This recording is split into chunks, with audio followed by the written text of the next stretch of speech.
Halo,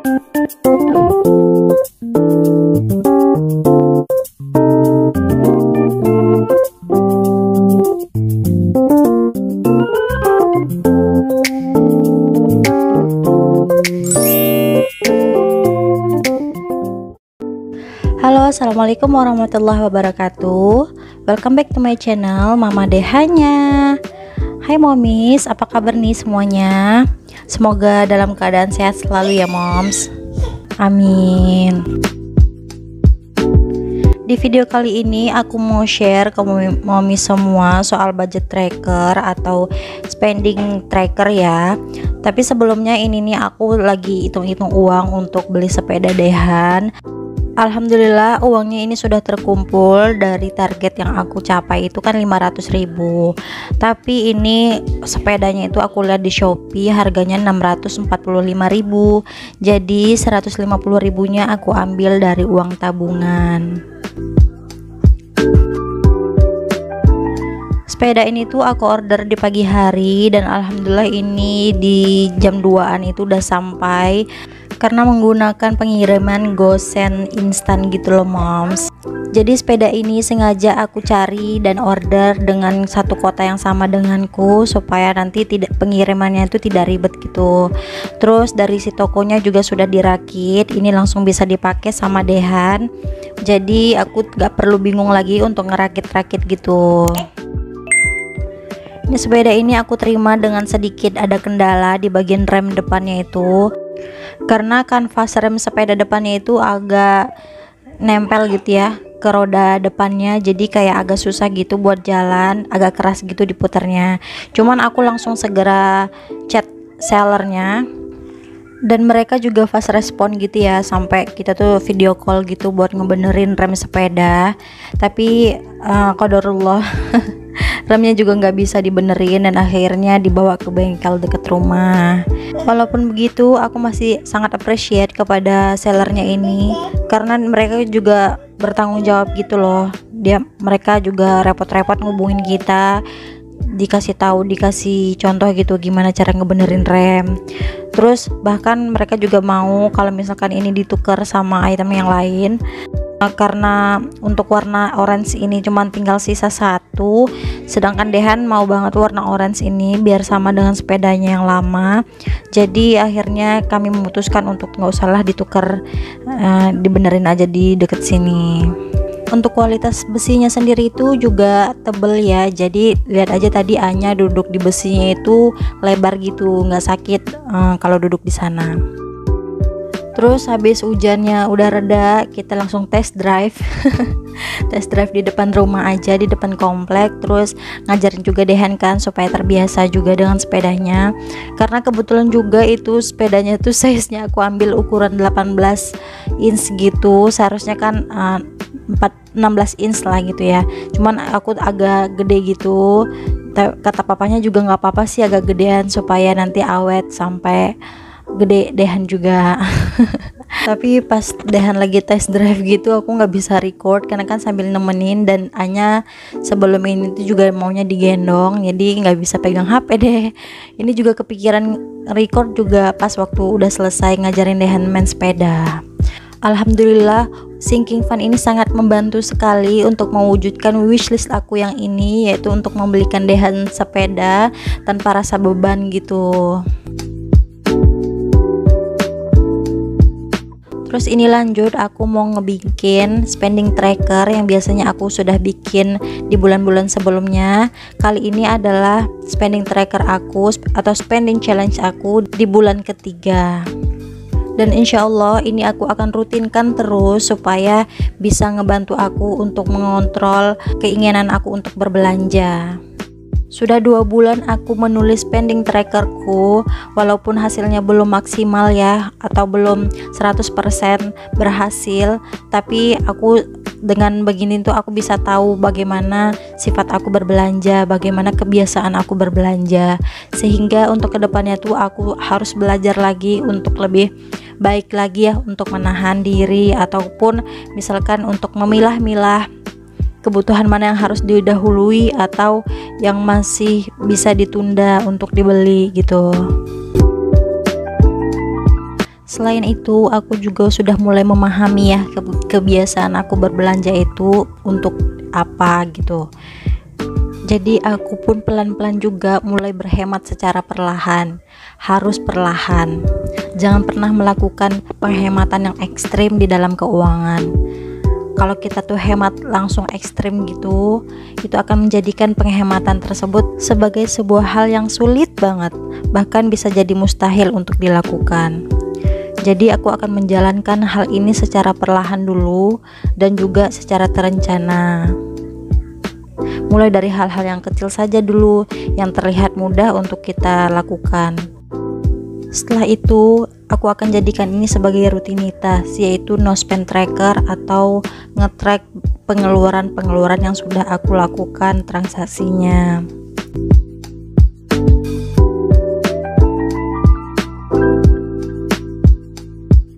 Sebelum aku memulai spending tracker untuk bulan November, ini aku mulai dulu dengan mengevaluasi tracker aku di bulan Oktober. Jadi ini tuh aku punya catatan, sudah aku catat ya, setiap pengeluaran tuh aku catat di memo gini, karena tidak bisa langsung aku warnai silang-silang gitu. Jadi aku catat dulu pengeluaran aku di bulan Oktober lalu, apakah aku di hari itu tuh belanja atau enggak. Jadi catatan ini aku akan salin dulu ke kolom bulan Oktober. Untuk catatan aku belanja berarti aku akan menyilang kolom-kolomnya itu. Kemudian kalau aku berhasil ya untuk melewati no spend tracker, maka kolomnya itu akan aku warnai seperti yang sudah sebagian aku warnai di atasnya. Sambil aku mewarnai kolom ini dan menyilang-nyilangnya juga, aku akan bercerita sedikit ya soal kebiasaan konsumtifku dari 2 bulan, yaitu bulan September dan Oktober ini. Karena kan masih 2 bulan ya aku nge-track pengeluaran aku. Jadi di bulan September itu aku lebih sering menghabiskan uang aku tuh untuk berbelanja di Shopee gitu loh moms, beli item-item yang rasanya penting dan gak penting gitu. Tapi di bulan Oktober ini malah sebaliknya, aku lebih sering menghabiskan uang itu untuk belanja makanan. Karena kan aku mengevaluasi ya di bulan September dulu tuh aku menghabiskan uang buat apa aja gitu. Oh ternyata banyaknya di bagian Shopee, belanja gitu loh moms, banyak di bagian belanja. Jadi pas waktu di bulan Oktober ini tuh aku menahan gitu, aku bisa mengontrol keuangan aku untuk tidak berbelanja Shopee gitu, untuk tidak sering-sering check out. Tapi masalahnya timbul lagi nih yang baru di bulan Oktober ini, aku lebih dominan uangnya itu habis untuk beli makanan di luar, karena ada beberapa case gitu ya. Contoh pertama itu karena di bulan Oktober ini adalah bulan kelahiranku, jadi aku mentraktir anak-anak gitu loh. Karena aku kan gak bisa bikin kue, gak bisa bikinan, gak bisa bikin makanan yang spesial gitu loh moms. Jadi aku lebih memilih untuk beli yang enakan dikit lah buat anak-anak gitu. Selain itu, sering sekali di minggu-minggu terakhir itu aku kehabisan bahan makanan sayuran gitu. Jadi aku lebih memilih untuk membeli makanan jadi ya untuk anak-anak. Lebih dominan sih anak-anak, karena ibu dan bapaknya itu makan apa yang ada di kulkas saja udah cukup. Atau terkadang aku tuh misalkan udah masak masak buat pagi sampai malam, ternyata di waktu sore itu bahan menu masakan aku tuh sudah habis. Jadi untuk makan malamnya itu kadang-kadang suka beli gitu di luar.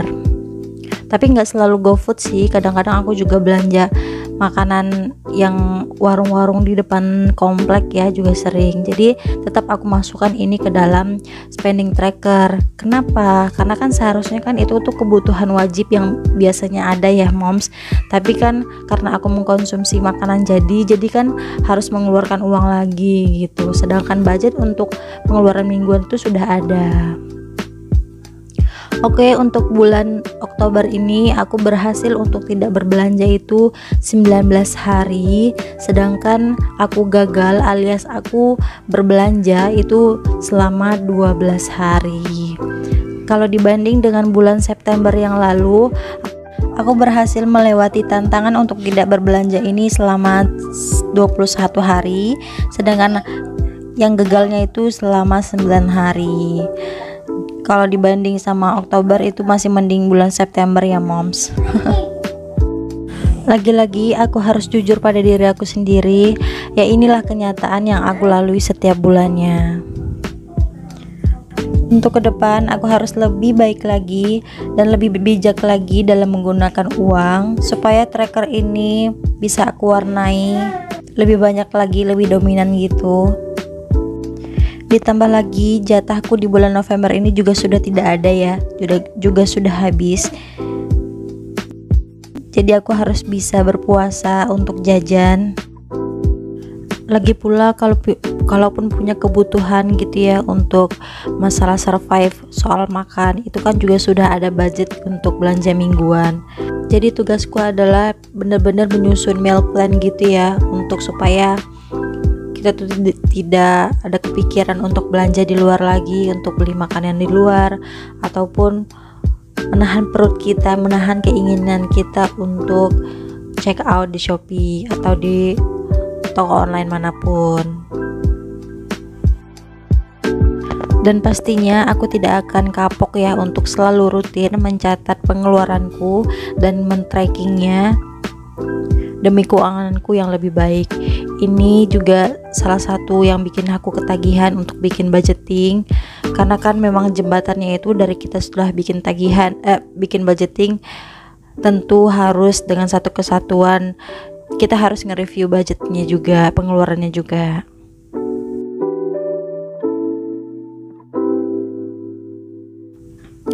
Aku tambahin juga quote supaya lebih memotivasi diriku sendiri.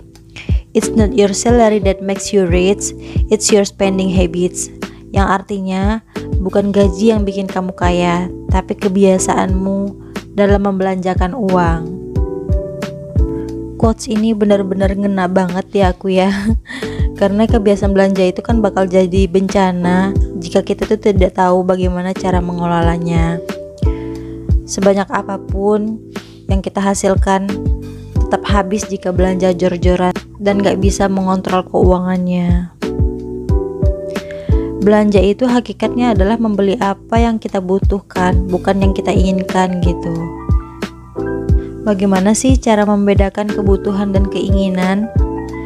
Kebutuhan itu adalah apa yang kita perlukan untuk keberlangsungan hidup kita. Artinya nih, kalau kita tidak membeli barang itu, hidup kita tuh bisa terancam, seperti makanan, pakaian, tempat tinggal, bahkan menabung pun termasuk dengan kebutuhan. Berbeda lagi dengan keinginan.